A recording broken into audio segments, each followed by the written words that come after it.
Okay. Ooh, you asked me if I ever got nervous. This is the first time I ever got nervous. Okay. Alright. Hey, this is her with MalcolmMusic.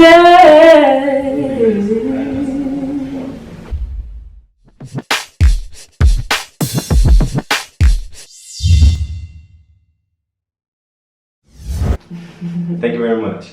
Well, starting off with the easy part, how's the tour going? The tour is incredible. This is my first time in Europe, touring in Europe, so I'm having a blast.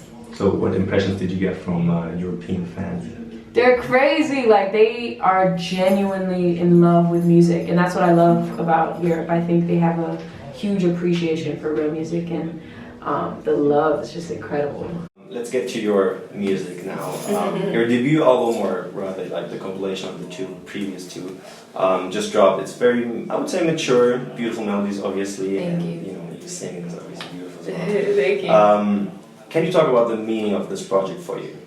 Yeah, I mean, it's like you said, it's a compilation of the two EPs, and I just wanted to put it all in one, kind of make a playlist.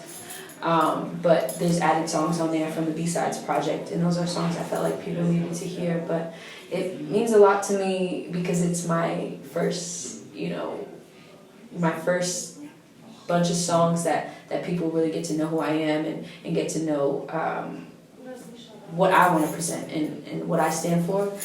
So it's just the beginning of a movement to me.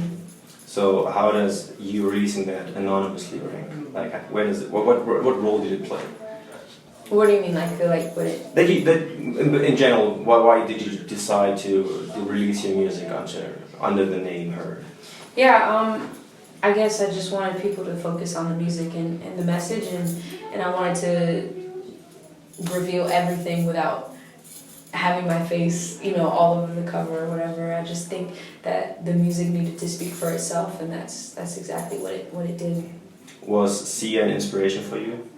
Yeah, I love Sia. The mystery thing is definitely super dope and definitely something that I look up to and I appreciate, because we live in a world where people focus on the wrong things and not like the true artistry, and she's a true artist. How was collaborating with DJ Camper? DJ Camper, he's like one of my big brothers. He's super talented. We click because we're both musicians, and he's incredible. Like, I want to play like him one day. But he's super dope. The sound really came together when I was working with this guy Swag, and then when he came in, he just added his thing, and it turned into a beautiful project. So DJ Camper once announced that he's making music with Brandy. Unfortunately, it really didn't happen as much as people would think it did. I know. Do you think some of his music maybe, or some of his like production kind of went through in your music and kind of just merged maybe the Brandy vibes with your vibes? Yeah, I don't know. I think Brandy's music, people miss it. I don't know why she's not like releasing, or she's not eager to release like a bunch of new music. But I'm inspired by Brandy, so I think maybe if I put my little Brandy in there, because she's like one of my big sisters even, and she's a huge inspiration to me. But Camper's got I think he's got his unique sound. I really can't say like he pulled from anything. Yeah. There is a discussion going on about like Bruno Mars being someone who gets a lot of like radio spins, and other R&B artists like Adele and Sam Smith, for instance, you name it basically, you know the artists. They kind of get more music and radio time than oftentimes African American musicians. Yeah. Do you think that, or where do you think the problem lies there? It's just the world we live in. I think sometimes people overlook R&B. They see like a black woman, and they think, oh, it's just another black woman singing R&B, and it's like special when, Adele or someone else sings it. And I don't think it takes away from what they do, but I don't know. I think it's how you present yourself too. But it's not fair that, these black artists don't get a fair chance. It's just the world we live in, unfortunately. Could you describe maybe the role of black artists in R&B in general? The role of black artists, I think it goes back to, like even slavery in the U.S., people singing out in the fields, like that's where true emotion came from, like that real, that raw, like that's where it came from, you know, and even jazz music, I think it kind of was stolen from us and twisted in a way. But when you really look back, like we are the source of true music, like true emotion in music. That's my opinion. Would you say in the industry is there a structural problem that artists, for instance, as Jazmine Luke James, get overlooked? Or do you just think that maybe other artists that aren't African American just make better music, maybe? Yeah, you know, I always talk about this with my manager. My manager, you know, has been fortunate to, I guess, break all those barriers. You know, being a black man in this industry and working his way up to become somebody that can make power moves. But there's a lot of people working for these record labels in the R&B and urban department, and they're white. You know, they're not black, and it's kind of crazy that a white man can say what black people want to hear, or you know, it's a power imbalance, and I think that we need to build up more R&B lovers, like true R&B lovers, and young black men to encourage them to be executives and give them a shot, because a lot of people don't give them a shot, and that's what needs to happen. I mean, Jay-Z's been talking about that like heavily. He's always been very fond of Black American music. Yeah. Have you ever had the, would you say, honor maybe to meet Jay-Z? Briefly, actually, very briefly. I was sitting next to him at this listening party that Alicia Keys threw for her new album. So yeah, hopefully we'll have like an actual conversation with him and maybe about music. But yeah, briefly. Yeah, let's go back to some R&B. You've collaborated with Daniel Caesar. Mm-hmm. How was collaborating with him? It was incredible. It was unexpected, super organic. He came to the studio. I had a session earlier that day and it wasn't really working out. And he brought his guitar and we were just talking about how much we loved each other's music. And he was playing me stuff and I was playing him some stuff. And we just decided, it was already like midnight, we just decided, let's write a song. And we picked up the guitar and started vibing. Are there any other young musicians that you kind of have your eyes on? There's so many. When people ask me this question, I freeze. I don't know why, because there's just so many dope new artists. Like Daniel's one of them. I mean, even Miguel. Like I want to work with Miguel. He's super dope. Let me give you some names. Tinashe. Oh yeah, Tinashe. She's my label mate. Exactly. Rochelle. Rochelle. Yeah.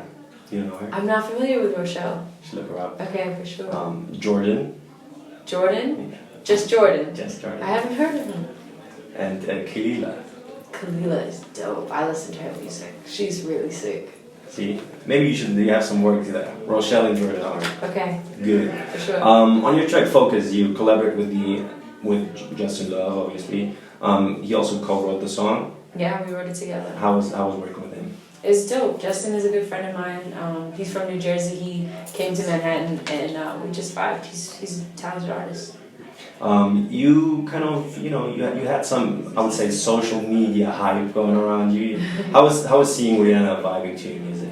That was insane. Like I was jumping up and down, and I like never do that. Like I was super excited when I saw that. I was like, what? I saw Baller Alert posted it. But the fact that she didn't just post it like to say, hey, check this out, like she had it in her video like it was a music video. So crazy.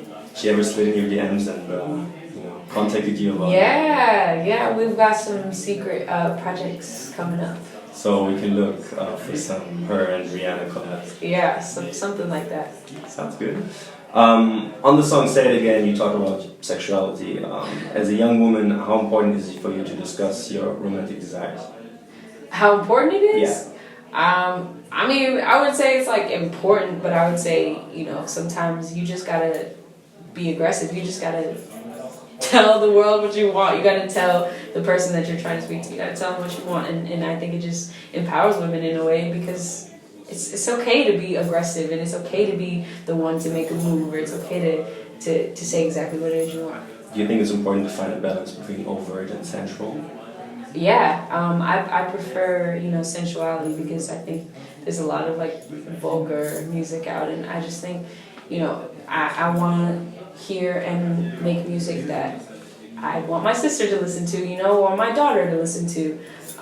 So I try not to overly, and that's just me. I'm a little conservative. I'm on the conservative side, but yeah, sensuality is important. How much of your maybe called personal life flows into your music, and it's kind of Majority of my, no, all of my personal life. Now I like to, sometimes I like to write about what I see, but most of it is just what I feel. And it could be an exaggerated version of what I feel or an enhanced version of what I feel, but it's at the core exactly what I want to talk about. In the song too, the background music is amazing. Thank you. Where do you learn that? Where I learned? Yeah. See, well, I actually wrote that song when I was in London, and I wanted to try something totally different. I worked with MNEK, pop artist, so different, you know, from what I do. And I said I wanted to do like a James Blake kind of vibe, something different, like the chords, and I think the way that it moves is very on the James Blake, like alternative, kind of Missy Elliott kind of vibe, and the drums just ended up hitting so hard it kind of reminded me of Timbaland, and we just had this magical like vibe, and I came up with this concept of like being in a situation where it's like you tell the guy like, if I have something to worry about, then you have something to worry about too, you know, like you gotta let the guy know like you're not the only one that has options, like, you know what I'm saying? So it's just that like kind of savage side of me, I guess. And empowering women as well, right? Of course. Women are savages too sometimes. I watched the show earlier, and I was amazed by how many instruments you play. Oh, thank you. Can we expect more live you playing instruments? Absolutely. This was just a taste of, I think, what I want to do. I love playing instruments. It's how I write most of the time. It's what I do for fun, and I really like to showcase that. So, thank you. So we've had the first EP and now the second EP. What can we expect for the third major project that you're going for? You can just expect more realness, elevated version of what I've already shown, but yeah, there'll be surprises too. I think it's just going to be special. Any new videos you're planning? Absolutely. I'm trying to drop a video for Focus pretty soon. That's right around the corner. So we talked about Jay-Z earlier. Him and Bey are going on that tour again. On a run too. You gonna go? Yes, I'm definitely gonna go. I will find a way. I'll be there. Yes. Are you in general a big concert goer? I am. I grew up going to live shows. Like I saw Prince when I was 13 with my dad. Like I've always loved going to see live music. Like even just small clubs in the Bay Area, my dad would try to sneak me in just to see some live music. So if you kind of think back now of all your concerts, maybe which one was the most impressive? The fondest memory that you maybe think back to? I don't know. That's a hard one. But I did perform at BET Experience in June last year. And that was like my first major performance, performing all these songs. And it was really special to me only because I was so nervous before the show. And it was my first time performing all the songs from the volumes. And I was, I was just really scared of how people were going to react and how I was going to feel up there on the stage showcasing everything, especially since I've been hidden, and when I got up on the stage, all my nerves went away and I felt like the most free I've ever felt, and that was just the beginning of everything. I went on tour that fall, so that show is so important to me because it marks like a huge growth. As an ending maybe for this interview, is there anything that you would like me to ask you? Anything particular that you maybe want to talk about? You can, I don't know. I mean, I feel like we said everything. Is there any message that you want to direct to the fans maybe? Yes, absolutely. Thank you for loving the music. Thank you for supporting me and coming out to the shows and showing me so much love. Like I'm just feeling super blessed and it's surreal and I feel like someone needs to pinch me because it always feels like a dream. So thank you and I love you.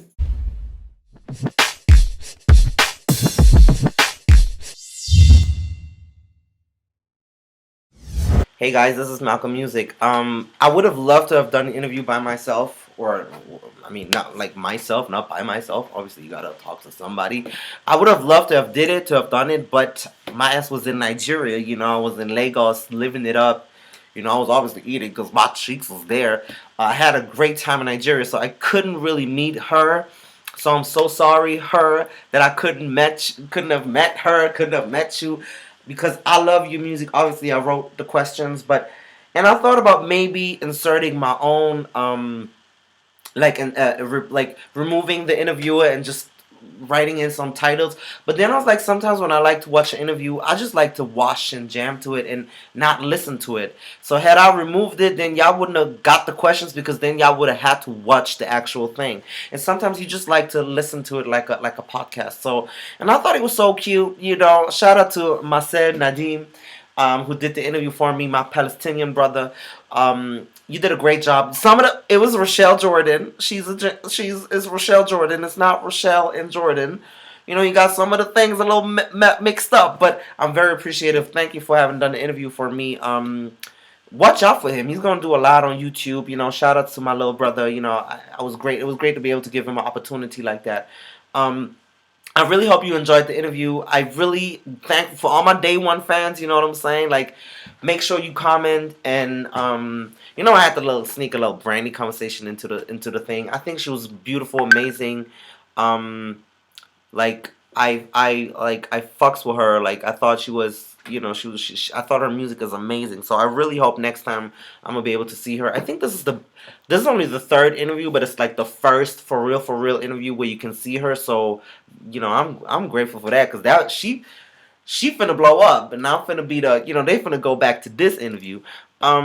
Yeah, so it's great fun. My question for you guys would be, do you think it's smarter for her to stay her and stay low key, or should she reveal more of herself, show her face, and like, what do you think is the best strategy? That's the first question. So I want to debate about that. Like, should she stay doing the Sia thing, or should she not? And then I want to talk about, do you think it's possible for like this whole cultural appropriation thing? I want to talk about that. Like, I think she's amazing, but can she make the numbers? Can she go diamond like an H.E.R and like an Adele, like a Sam Smith? Do you think, because she plays instruments, she's gorgeous, she can sing, there should be no reason really. So let's have this conversation. Thank you very much for tuning in. Stay subscribed, because I'm having the biggest star of Africa, not just Nigeria, but the continent of Africa. She stormed through. Actually, I stormed through. I went to her little studio. I got to see her MTV Awards, and we had a lengthy conversation. So be sure to check that out. So stay tuned and subscribe to this channel. Thank you very much for everybody that's, you know, supporting me, for the new supporters, for the old supporters, and Malcolm Music is the hottest R&B show in Germany. I got you. Mwah.